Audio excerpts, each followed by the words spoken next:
up, Del, and everyone? I'm here at the Wealth Experience with, I have to call you Prophetess Kelly Price. Lord have mercy, Jesus. Listen, last year, right, I didn't get a chance to interview you, but you called, I will never forget it. You were talking about MC Light and you called her Ruth. We just were talking about that. And look at Ruth now with her Boaz. So that's why I kind of call you Prophetess. How are you doing today? I am wonderful, and I've been crying, and it's already, we're what, 24 hours in, maybe, not even yet. I'm doing great.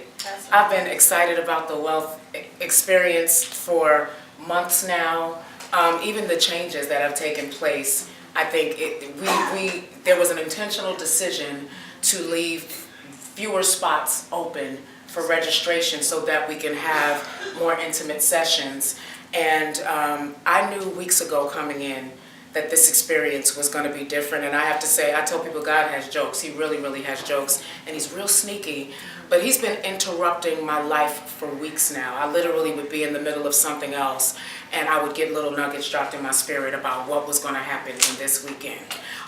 What needed to be said, what needed to be done, what needed to be achieved, what the women were going to need, first and foremost, coming here. And I know that when people come, they believe that they're coming so that they can get the tools that they need so that they can increase their lives financially and live a better life from that standpoint, and that's the truth.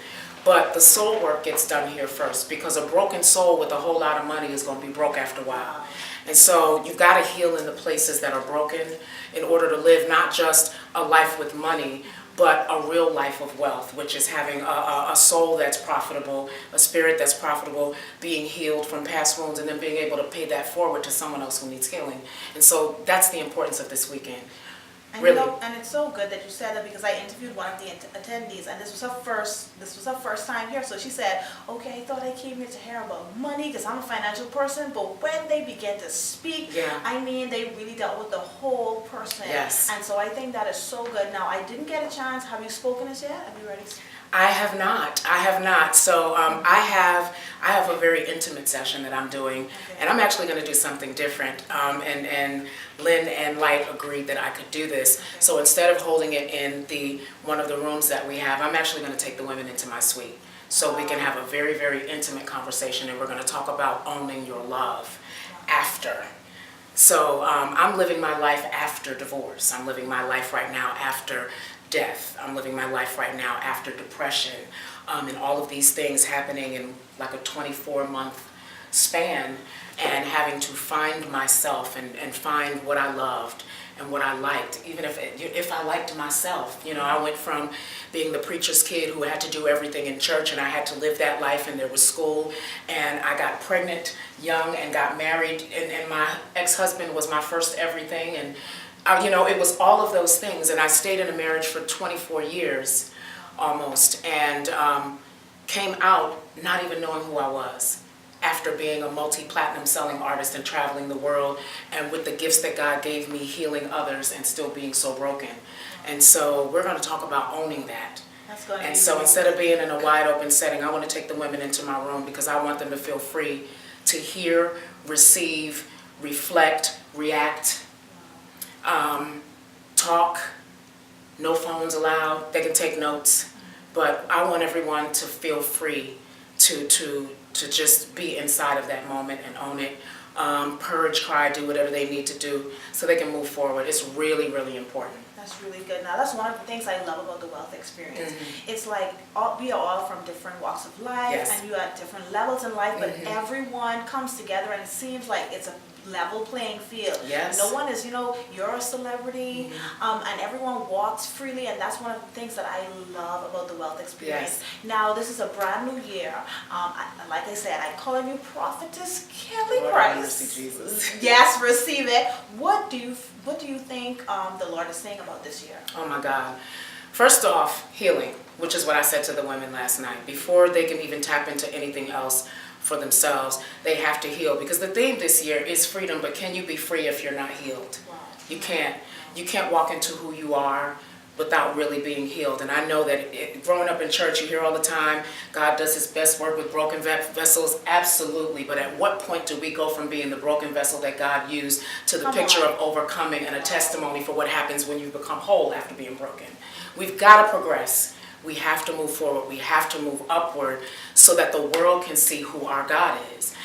What I learned coming into this business and growing up really not having a whole lot of anything, I used to challenge God. I took the Vida Sassoon commercial. I said, God, if I don't look good, you don't look good. Because you have me walking among people who have need for nothing. So when they see me, they need to see something that they don't have. Something that they need that their money can't buy. Then I also challenge God, you have to make sure that my life lines up too. Like I can't be walking around not able to pay my cell phone bill telling somebody that can live life 5 times before they go broke that you want what I have. Why would they want it? That's good. So God, if I don't look good, you don't look good. And so if you've sent me into these places to be your representative, and I don't need to be overt because people recognize light when they see it. That's good. But if you sent me here to be an example and to be a light, and we are, this is what I want to talk to the women about at some point this weekend, and I said symbolically, I'm going to keep on my desk in my home office, I'm going to keep a light bulb, and I'm going to keep a dish of salt.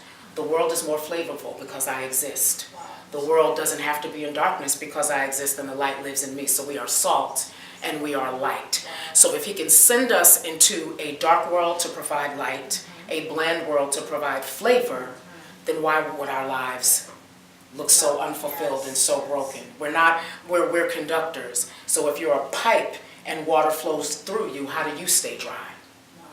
You can't transport the water to a dry place and not get wet. So we've got to figure this thing out, and that's what this weekend is about. Wow. I don't even know what to say. I don't know what to say. That was amazing, and I know that the ladies are going to enjoy it. And Kelly Price, I just want to thank you for spending this time with me. Absolutely, my pleasure. You gave me so many nuggets, Yes. a lot of word, and something that I think that I would use as a reminder too, a light bulb and some salt Yes. to remind myself of Yes, who I am who you are. in the earth Yes. through Christ. Yes. And so again, Kelly Price, I pray God's richest blessing on Thank you. you. I I pray that He receive that. continues to download revelation on you and you continue to be the salt of the earth. Thank you. Thank